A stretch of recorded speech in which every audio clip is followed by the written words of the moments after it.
Olá, turma do terceiro ano. Vamos continuar, certo? Com a revisão e a correção das atividades. Página 104. Vamos fazer a leitura desse texto. Existem maneiras de chegar a conclusões científicas com base na observação de como os fatos e fenômenos acontecem.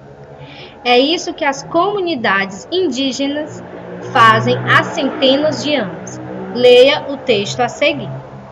As fases da Lua e sua influência no dia a dia. Imagine-se em uma floresta à noite. Agora, pense no céu e naquela figura enorme e brilhante que iluminava vagamente as folhas das árvores. Pronto, você já entendeu porque a Lua é o segundo astro mais importante para os indígenas. Nada é mais atraente do que ela no céu. Ao observar a Lua, os indígenas notaram que existe um ciclo lunar. Isto é, que ela passa por 4 diferentes fases: nova, crescente, cheia e minguante. E perceberam que, de uma lua nova para a outra, ou em uma lunação, há um espaço de tempo que se repete sempre. Ou seja, para 2 aparições consecutivas da mesma lua, se passam de 29 a 30 dias. Assim, adotaram esse período como importante unidade de tempo, o mês. A observação constante da natureza permitiu a eles saber, por exemplo, que na lua cheia os bichos ficam mais agitados pelo excesso de luz e por isso são presas mais fáceis. Assim, os indígenas aproveitam essa fase lunar para caçar. Eles perceberam ainda que a lua regula a vida marinha, embora não saibam exatamente como. Para eles, lua cheia é sinônimo de fartura, de camarão. Da mesma forma que a lua crescente ou minguante indica a abundância do peixe linguado no mar. Como vimos, o conhecimento dos indígenas é fruto de uma atenta observação da natureza. Os cientistas chamam esse método de conhecimento empírico, ou aquele que é deduzido a partir de repetição constante de certos fenômenos. Por muito tempo, os indígenas notaram que no período de lua nova há menos mosquitos. Por exemplo, logo deduziram que esses insetos agem pouco nessa fase lunar. Isso é um conhecimento empírico. Então, cada criança indígena aprende a caçar, a pescar, a marcar o tempo e a encontrar no espaço por meio da observação da natureza, certo? Errado! Eles levariam a vida inteira para aprender tudo isso sozinhos. Além do mais, vivem em tribos e lá compartilham o saber com os demais. Legal, não é mesmo? Agora nós vamos responder, certo, as questões. Transcreva do texto os nomes das fases da Lua. Vimos lá no texto que nós temos 4 fases: a nova, a crescente, a cheia e a minguante. 2. Quando a Lua passa pela fase Lua nova, quanto tempo leva para passar por essa fase novamente? Isso mesmo, se você disse de 29 a 30 dias, um mês, você acertou, tá certo? Vamos para a terceira questão. Ao realizar a observação da natureza, os indígenas puderam relacionar fatos diferentes. Relacione as colunas com as descobertas que eles fizeram.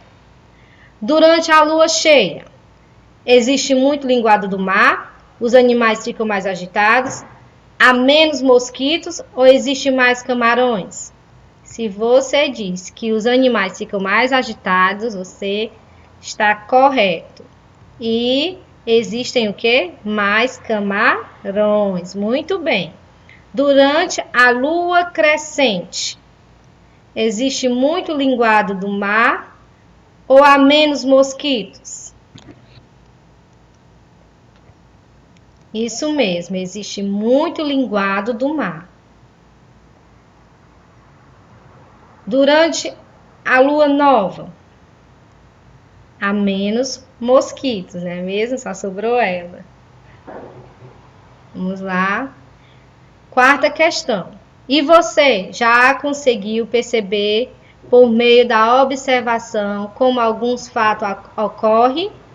Use o espaço abaixo para registrar suas descobertas, certo?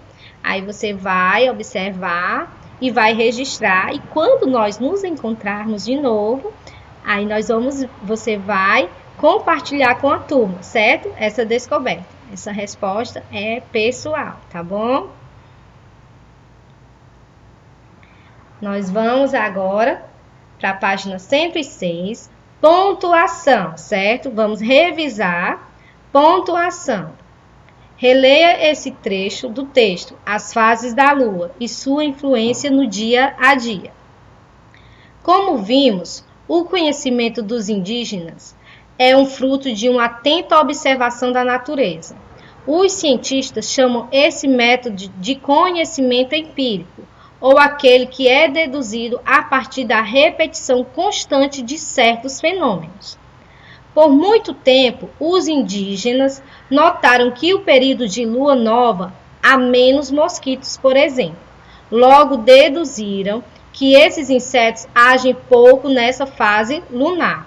Isso é um conhecimento empírico. Então, cada criança indígena aprende a caçar, a pescar, a marcar o tempo e a encontrar no espaço por meio da observação da natureza, certo? Errado. Eles levariam a vida inteira para aprender tudo isso sozinhos. Além do mais, vivem em tribos e lá compartilham o saber com os demais, certo? Então, vamos lá. Quais os sinais de pontuações que aparecem nesse trecho aí, no trecho do texto? A exclamação, o ponto, a vírgula e a interrogação, não é mesmo? Quando lemos o texto em voz alta, nós pronunciamos esses sinais, sim ou não? Não. Se você disse não, está correto. 2. Questão 2. Agora releia o mesmo trecho em voz alta e onde existe um sinal de pontuação, fale o nome dele. Como vimos, vírgula. O conhecimento dos indígenas é um fruto de uma atenta observação da natureza. Ponto. Os cientistas chamam esse método de conhecimento empírico, ou aquele que é deduzido a partir da repetição constante de certos fenômenos. Ponto. Por muito tempo, vírgula, os indígenas notaram que no período de lua nova há menos mosquito, vírgula, por exemplo, ponto. Logo, vírgula, deduziram que esses insetos agem pouco nessa fase lunar, ponto.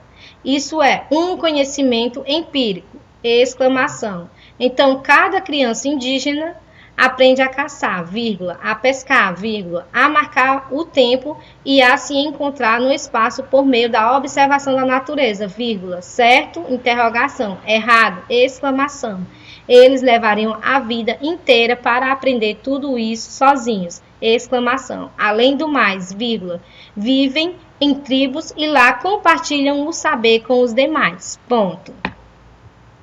Foi engraçado, né, o texto dessa forma. Não é assim que lemos um texto. Esses sinais de pontuação são utilizados somente quando escrevemos. Então, se usamos a pontuação somente na escrita, como indicamos esses sinais quando estamos falando? A gente indica pelas pausas, não é mesmo? Pelo tom de voz e pela velocidade, tá certo? Quando você está lendo um texto e encontra um ponto, o que você deve fazer? Pausar ou parar a leitura, não é mesmo? Te dá aquela pausa ou para a leitura. Os sinais de pontuações usados na escrita de um texto transmitem sentidos. Por isso, Ao ler em voz alta um texto com sinais de pontuação, devemos tentar representar esses sentidos por meio de pausa na leitura e na enotação da nossa voz.